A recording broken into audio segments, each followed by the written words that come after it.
여성들과 남성들, 여자와 남자, 이 차이에 대한 이야기가 여러 가지가 있는데요. 물론 이거는 다 그렇다는 얘기가 아니라 일반적으로, 상대적으로 봤을 때 그렇다라는 이야기가 있습니다. 이 여성들과 남성들의 이 차이를 이야기하는데요.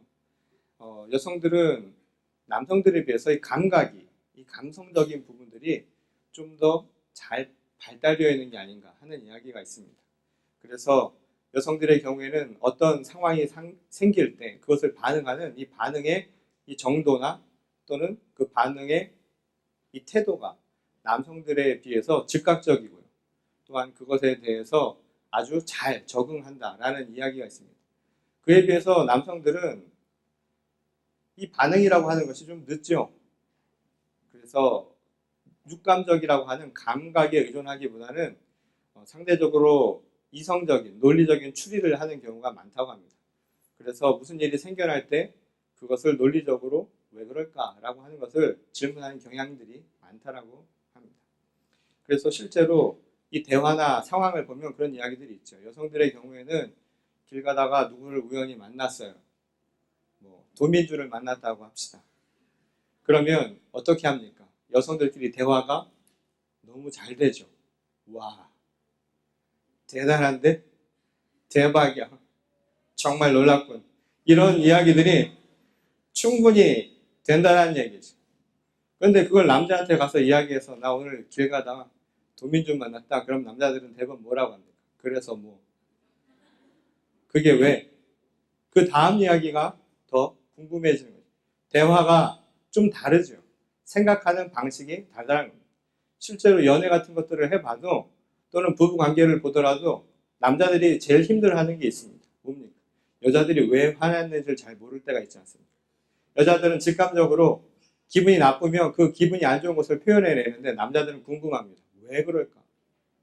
자꾸만 왜라고 묻죠. 그거에 대해서 여성들은 어떻게 합니까? 한번 알아맞혀보라. 는 식으로 끝까지 남자들을 유도해내는데 결국 남성들은 알아맞히지 못하지 않습니까? 아이가 길을 가다가 넘어지면요. 그 반응이 다릅니다.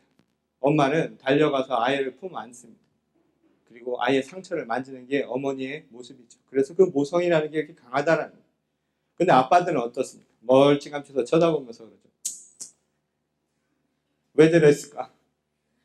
왜 저렇게 넘어졌을까? 그 이유가 더 궁금한 게 이 남성들의 모습이라는 겁니다.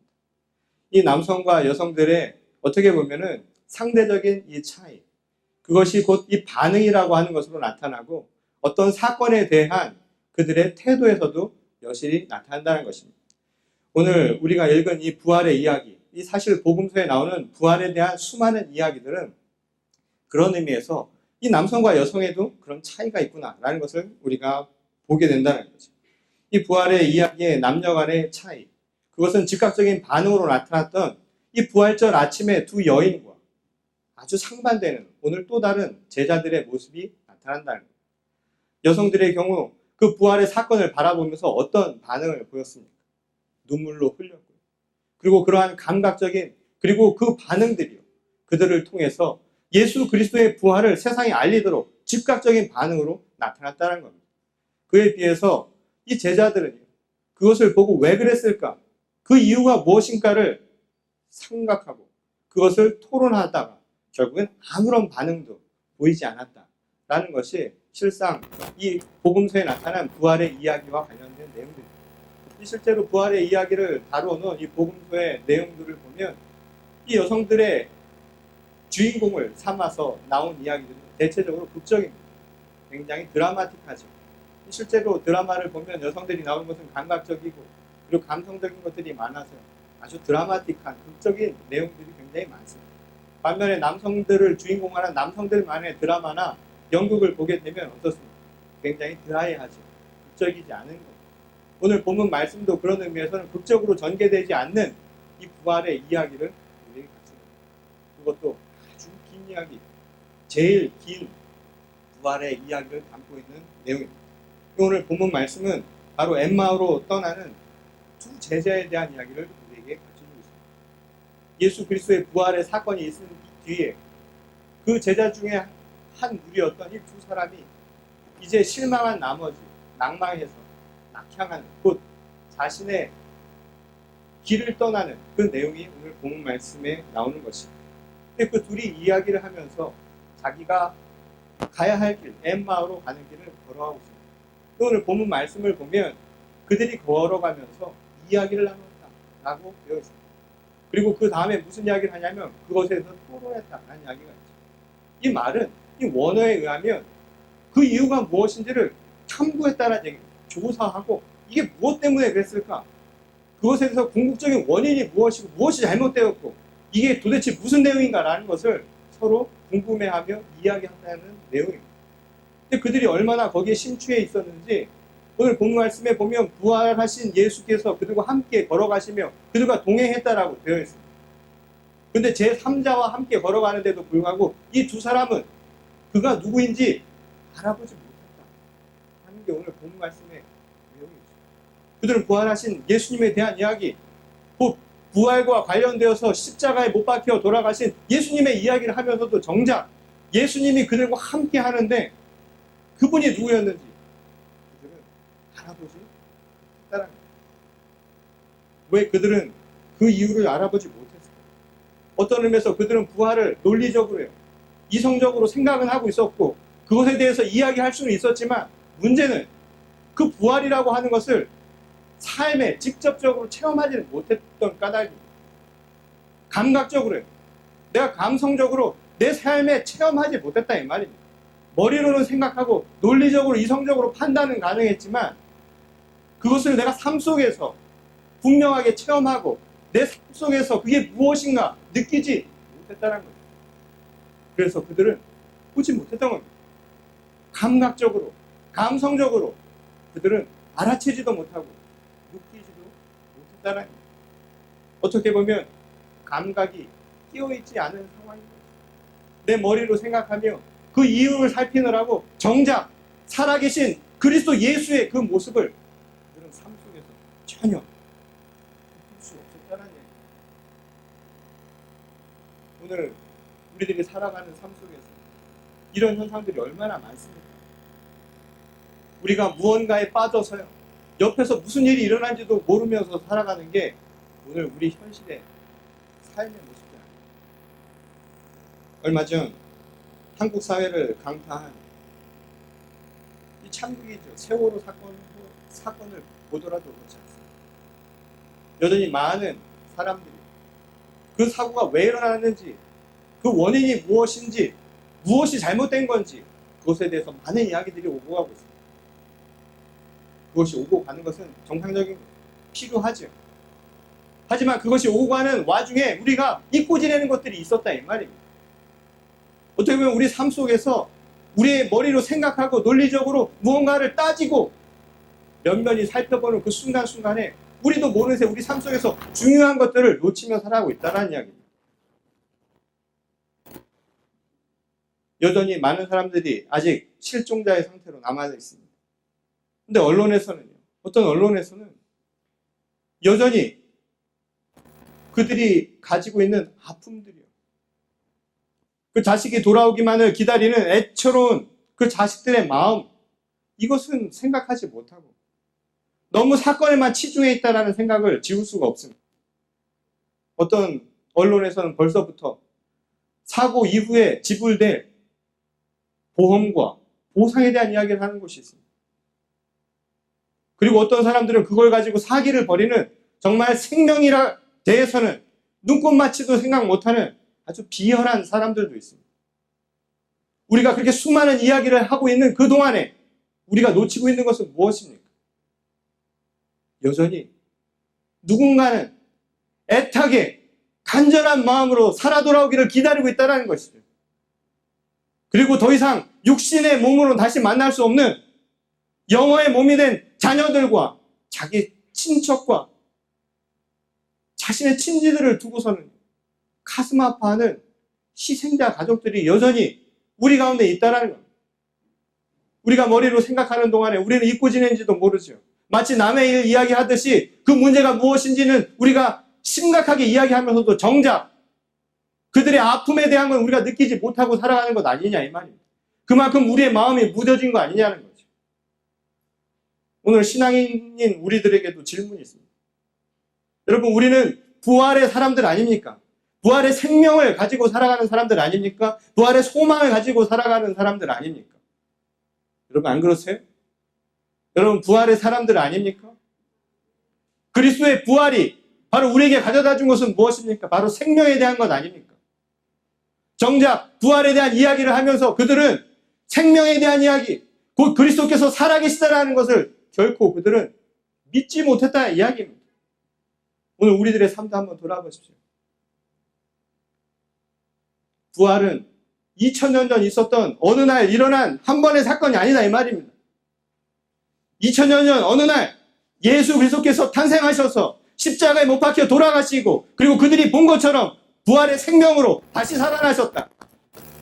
오늘 그 제자들처럼 그런 일이 있었다라고 하는 것이 우리 삶 가운데 과연 어떤 의미가 있냐 이 말입니다. 그 자체로는 2000년 전의 사건, 팔레스타인 땅이라고 한번 가보지도 않은 우리들에게 그 사건이 가져다 준 의미는 과연 무엇이겠습니까?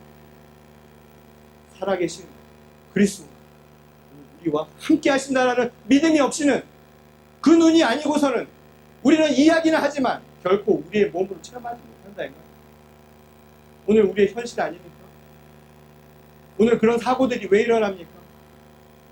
오늘 예수님이 나와 함께 하신다는 여러분 믿음이 있으십니까? 그런 부활의 믿음을 갖고 계십니까? 오늘 내 삶 속에 주님이 나와 함께 하신다는 믿음이 있다면 우리들의 삶이 어떻게 될까요? 저는 우리들이 잊고 지내는 것들이 바로 여기 있다라는 생각을 해봅니다. 오늘 이 순간에도 주님은 살아계십니다. 오늘 죽어가는 자와 또한 살아가는 생명을 안고 있는 모든 자들에게 주님은 함께 동행해 주십니다. 이게 우리의 믿음입니다. 주님은 살아계십니다. 그것은 이례적으로 끝난 사건이 아니라 지금도 진행되고 있는 현재 진행형이라 이 말입니다.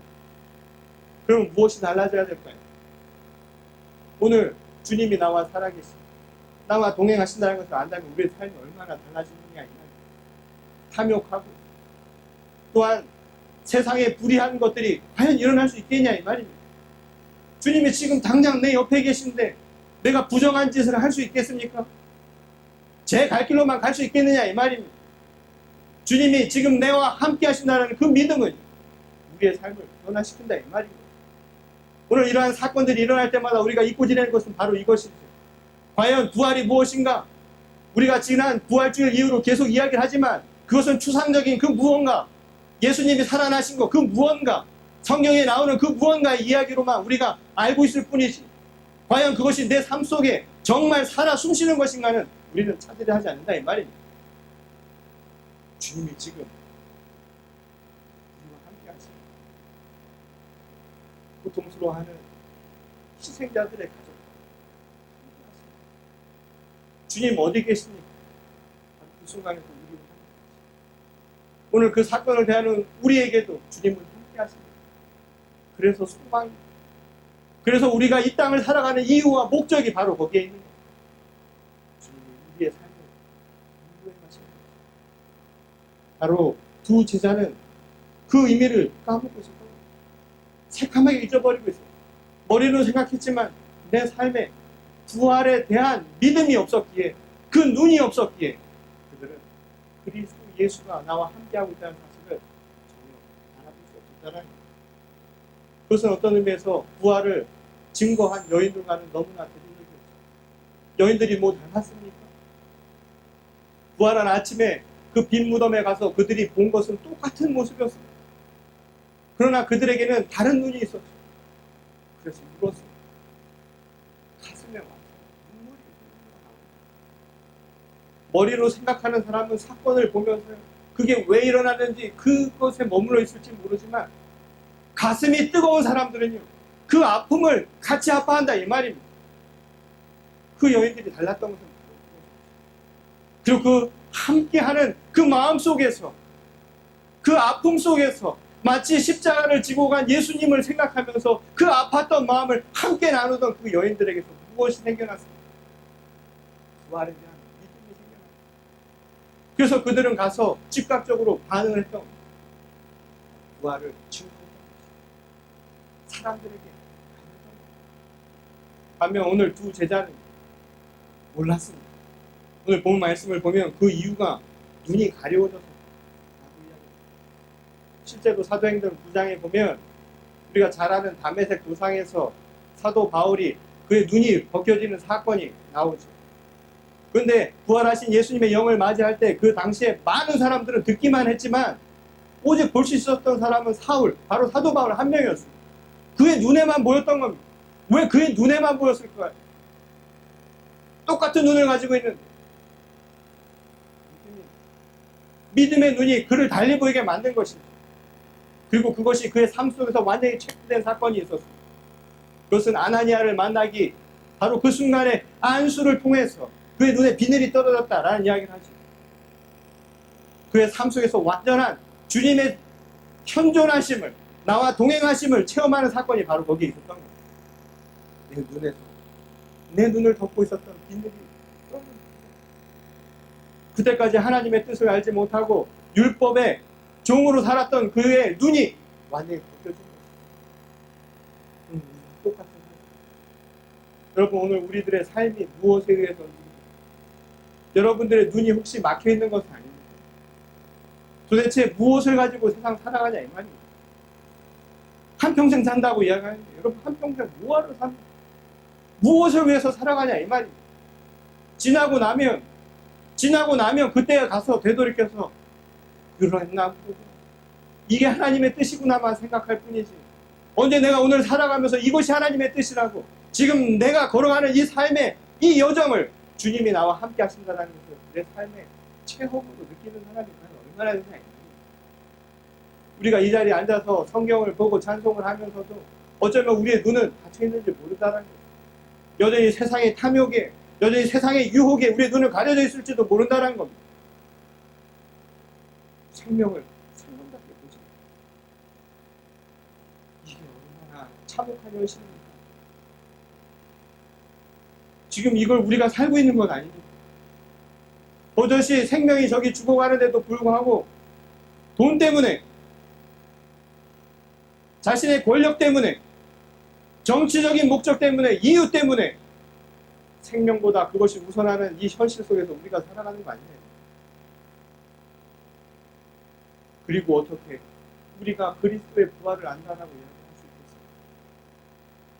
부활이 오늘 우리에게 주는 메시지가 다시 사는 것, 육으로 사는 게 무엇 될 수 있겠습니까? 육이 아니라 바로 우리 영 속에서 생명에 대한 소망을 주는 것 아닙니까? 그리고 주님이 함께 하심으로 내 삶을 오늘 온전하게 살아갈 것 아니겠습니까? 이게 바로 신앙인들에게 주는 하나님의 뜻 아닙니까? 근데 오늘 주님 말씀을 보면 눈이 가려워졌던 이들이 갑자기 눈이 띄어져서 그분이 그리스도 예수였구나, 한낮을 계속 같이 걸어다녔는데 그때 알아보면 이 답답한 제자들, 그들의 눈이 뜨인 계기가 되는 사건을 오늘 본문 말미에 이야기해 주십니다. 오늘 본문에 의하면 저녁 때쯤 돼서 황혼이 질 무렵에 그들이 식사를 하기 위해서 어느 곳에 들어가서 그와 함께 했던 예수님을 초대한다 라는 이야기가 초대한 겁니다. 주님을 부르는 겁니다. 다른 말로 표현해 보자면 주님을 영접합니다. 마치 삭개오가 자기의 집으로 주님을 영접한 것처럼 이들도 주님을 영접했죠. 부른 겁니다. 그리고 오늘 본문 말씀에 의하면 그들의 눈을 덮고 있던 그 무언가가 떨어져 나간 눈이 뜨이는 사건을 예수께서 식탁에 둘러앉아서 떡을 떼면서 나눠주었다. 바로 그 순간에 그 떡을 받아 먹으면서 그들의 눈이 열렸다라고 얘기합니다. 그 사건은 아마도 우리가 성찬에 대한 의미를 떠올리게 하는 내용입니다. 실제로 예수께서 붙잡히기 전날 밤에 그들의 제자들에게 떡을 떼면서 나눠주면서 말씀하셨죠. 무엇이었습니까? 이것은 내 몸이다. 그러니 이것을 받아 먹으라. 그리고 나를 기억하라. 라고 이야기했습니다. 그 말처럼 오늘 떡을 받아 먹는 그 순간에, 그 떡을 받는 그 순간에 제자들은 눈이 띄었을 거예요. 이분이 주님입니다. 기억을 했을지 모르겠어요. 그냥 단순히 떡을 떼서 그런 것은 아닙니다. 이 요한복음 21장에 보면 부활하신 예수께서 이제 낙향에서 다시 어부의 삶으로 돌아간 제자들을 찾아가는 내용이에요. 이 디베랴 바닷가에서 물고기를 잡고 있었던 자기 제자들을 찾아가는 내용이 나오죠. 근데 요한복음 21장 말미에도 보면 무슨 얘기가 나오는가? 그들과 함께 조반을 드셨다라는 이야기가 나옵니다. 식사를 하신 거죠. 밥을 함께 했다라는 겁니다. 그게 떡을 떼는 거군, 무슨 밥을 먹은 거군, 중요한 것은 부활하신 예수님께서 제자들을 찾아와서 그들과 함께 식사를 하셨다. 바로 그것입니다. 그리고 놀랍게도 그 순간 그들의 눈이 띄어서 그분이 누구인가를 알아봤다는 게 성경의 공통된 증언이라는 거예요. 이게 무슨 뜻일까요? 왜 밥을 먹으면서 눈이 띄었을까요? 예수께서 떡을 떼면서 이것이 내 몸이라고 하신 거예요. 다른 말로 표현하면 성육신이라는 거예요. 성육신이라는 말은 하나님의 말씀이 바로 육신의 몸을 입고 이 땅에 오신 것 아닙니다. 육신의 몸을 입고 이 땅 가운데 오셔서 보여주신 것은 무엇이었습니까? 우리의 눈으로는 보지 못했던 것, 내가 너희와 늘 함께한다는 그 말씀을 몸을 입고 보여주신 것 아닙니까? 얼마나 우리가 못 알아들으면 떡을 떼면서 그걸 먹을 때 기억하라고 이야기하지 않습니까? 먹을 수 있는 것, 나는 그냥 추상적인 저 멀리에 있는 그 누군가가 아니라 그냥 하늘 어디선가 너희들이 어떻게 살아가는지 쳐다보는 그 누군가가 아니라 너희와 함께 먹고 마시며 입고 눈물과 슬픔과 기쁨을 나누는 살아있는 너희의 친구라고 이야기하시는 건 아닙니다. 오늘 우리와 함께 하시는 바로 주님, 바로 그 떡을 떼면서 부활이라고 하는 그 사건은 먼 이야기가 아니라 추상적인 이야기가 아니라 바로 내 삶 속에서 지금 실현되고 있는 현실이라는 것을 주는 사건이란 이 말입니다. 그래서 그들의 눈이 띄어집니다. 실제로 예수께서 공생애를 사시면서 제자들과 함께 식사를 하지 않으셨어요. 우리말에도 있죠. 여러분, 식사를 같이 하는 분은 식구 아닙니다. 식구. 한 입으로 같이 먹는. 한국 사람들은 얼마나 또 찐해. 밥도 같이 먹고 국도 우리는 한 숟가락 같이 퍼먹잖아요. 그렇게 아니, 제가 어느 날 그분도 생각을 해보니까 먹고 닦는 것 같아요. 공통으로 닦고 공통으로 닦고 이거 아닙니까? 집에 입으로 들어가는. 그래도 좋은 거예요. 같이 밥 먹으면서 사랑이 쌓이는, 함께 먹는 거, 함께 나누는 거. 그래서 너희와 함께 한다라는 징표가 있는 거예요. 오늘 우리가 참 놀랄 겁니다. 그런데 놀라운 사건은 바로 그 다음에 나오죠. 그들이 눈이 뜨인 이유, 그분이 주님이라는 사실을 깨달은 뒤에 그들이 어떻게 했습니까? 다시 예루살렘에 돌아가서 무엇이 있었겠습니까? 거기에 본문 말씀에 의하면 예루살렘의 제자들이 함께 함께 하시고자 우리를 찾아오신 주님께서 우리에게 주신 메시지입니다. 부활의 메시지입니다. 부활은 주님이 우리와 함께 하고 있다라는 바로 그 말씀을 믿는 것입니다. 그 눈으로 세상을 바라보는 것. 그리고 그 눈이 뜨인 사람들에게 주는 하나님의 소명은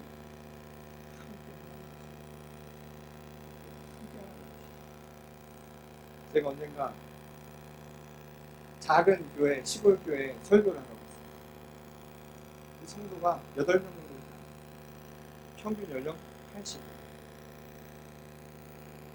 8분 다 80이 넘으신 거예요. 제가 말씀을 이렇게 전하면 젊은 목사가 갖고서 피토하면서 얘기하시는데 주무시고 굉장히 피곤해서 하십니다. 제가 말씀을 전하면서 힘이 쭉 빠집니다. 또 그 교회는 재밌는 게 반주하실 분이 없어서 다 80세가 넘으니까 반주하실 분이 있어서 가라오케 그 기계를 갖다 놓고 찬송을 부르시더라고요. 각자 음정 무시하고 아직도 기억나는 예배입니다. 힘이 쭉 빠져 있는데 말이죠. 그 예배당은 아직도 기억이 납니다. 여기선 예배를 드리는데 칸막이가 있어요. 예배 딱 끝나자마자 다 잠들어서 깨셔가지고 칸막이를 탁 치니까 바로 식당으로 연결이 돼요. 그냥 식당입니다. 저기 건너가면 그 식당에 들어갔더니 젊은 목사가 온다고 준비를 해오죠. 음식, 고기 이런 건 전혀 없어요. 그 동네에 할머니들이 심은 쓴바귀 나무, 쓴바귀 나무를 얼마나 많이 뽑아오셨는지, 찌개도 쓴바귀, 김치도 쓴바귀, 깍두기도 쓴바귀로, 밥도 심지어는 쓴바귀로 비빔밥을 해주시고. 쓴바귀가 뭔지 아세요? 젊은 청년들은 엄청 씁니다. 그래서 쓴바귀예요. 그래서 그거를 비벼 먹는데, 비벼서 먹는데 갑자기 제 마음속에 눈물이 같이 식사하는 80대 되시는 우리 성도님들을 같이 하고서는 젊은 목사가 앉아서 쓴바귀를 꾸역꾸역 넘기면서 눈물을, 제가 왜 눈물을 흘렸는지 아세요? 그때까지는 안 보였어요. 몰랐어요. 그냥 거기서 피곤해 하시는 노인분들만, 그분들의 마음이 보이는 거예요. 자식 같은, 아니 손주 같은 목사를 위해서 정성스럽게 그걸 캐와서 그걸 만들었을 걸 생각하니까 눈물이 나요. 그리고 그때까지 제가 몇 년 동안 미국에 와서 목회자가 되기 위해서 살아가는 동안 이곳에 많은 것들이 순식간에 생각이 나요. 제가 오면서 마지막 저희 할머니 임종을 보고 왔어요. 이곳에서 생활이 너무 어려워서, 미국 이민 생활 어려우실 겁니다. 돌아갈 생각도 못하고 할머니 임종했다는 소식을 전화 통화로만 했어요. 몇 년 동안 가슴에 묻어뒀는데 갑자기 쓴바귀 나무를 먹게 되니 돌아가신 할머니가 생각이 나요. 저희 할머니가 쓴바귀 나무를 먹었어요. 쓴바귀 나무를 먹으면서 생각을 잊어버렸던 그 기억들이 다시 떠오르는 눈물이. 제가 돌아오면서 생각을 했어요. 비록 육신은 멀리 떨어져 있지만 우리가 세상을 살아가면서 함께하는 방식들이 얼마나 많은지. 저는 그날 쓴바귀가 저에게 주신 하나님의 말씀이라는 믿음이 생겼어요. 그 전에는 몰랐는데 그것이 하나님이 주신 메시지라고 생각을 하니까 그걸 보면서 잊고 지냈던 옛 기억들이 떠올랐어요. 세상 각박하게 살아가면서 그냥 급하게 지금 현실에 적응하면서 살아가느라고 바빠서 잊어버렸던 모든 것들이 주마등처럼 다 떠오르는 겁니다. 그때까지 잊고 지냈던 사랑하던 사람들의 모습들, 그 기억들이 떠오르는 겁니다. 더불어서 저의 믿음의 눈이 저에게 무슨 메시지를 전해줍니다. 오늘 예수 그리스도께서 2000년 전에 가신 게 아니라 지금 바로 나와 함께 하고 있다는 믿음이 생겼습니다.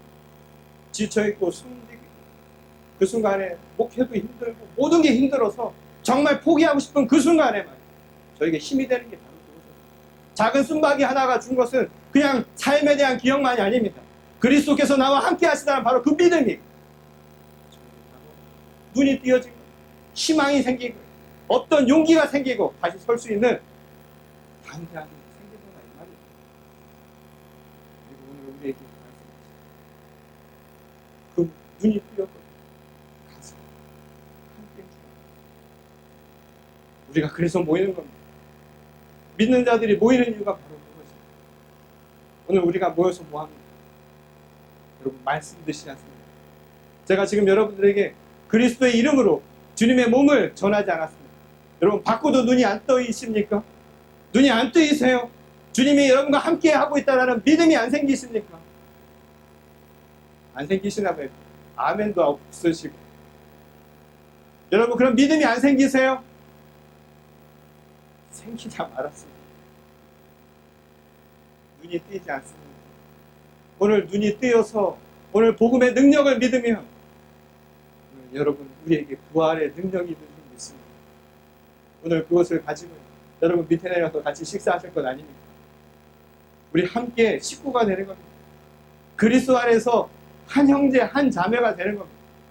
그래서 저 멀리 있는 지금 세월호로 고통받고 있는 우리 동포들 그리고 그 희생자 가족들 남의 일이 아닙니다.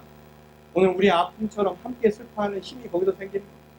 우리가 한 번도 같이 밥을 나눈 적은 없지만 바로 그리스도의 몸을 먹은 바로 우리가 한 식구이기 때문에 그렇다는 거예요. 함께하면. 그래서 힘입니다. 제가 이번 주에 뉴욕에서 있었던 한인 총회를 다녀왔어요. 이번 한인 총회의 주제가 함께 선교하면 풍성해집니다. 함께 선교하면 풍성한 열매를 맺는다. 오늘 우리들의 삶도 마찬가지입니다. 함께하면 능력이 있습니다. 함께하면 열매를 맺습니다. 우리는 주 안에서 한 식구입니다. 그러니 혼자 드시지 마시고 함께 나누시고 그 복음의 능력을 들으시거든 그냥 입 다물고 가만히 있는 것이 아니라 가서 전하십시오. 복음의 전파자가 되시고 또한 선교의 기치를 내걸고 나가는 우리 공동체가 되기를 소망합니다. 그리고 우리들의 삶 속에서 우리 눈을 가리우던 모든 것들을 십자가의 능력으로 벗어던지고 부활의 의미를 회복하는 저와 우리 모든 신앙 공동체가 될 수 있는 주님의 이름으로 간절히 축원합니다. 우리 다 같이 기도하겠습니다.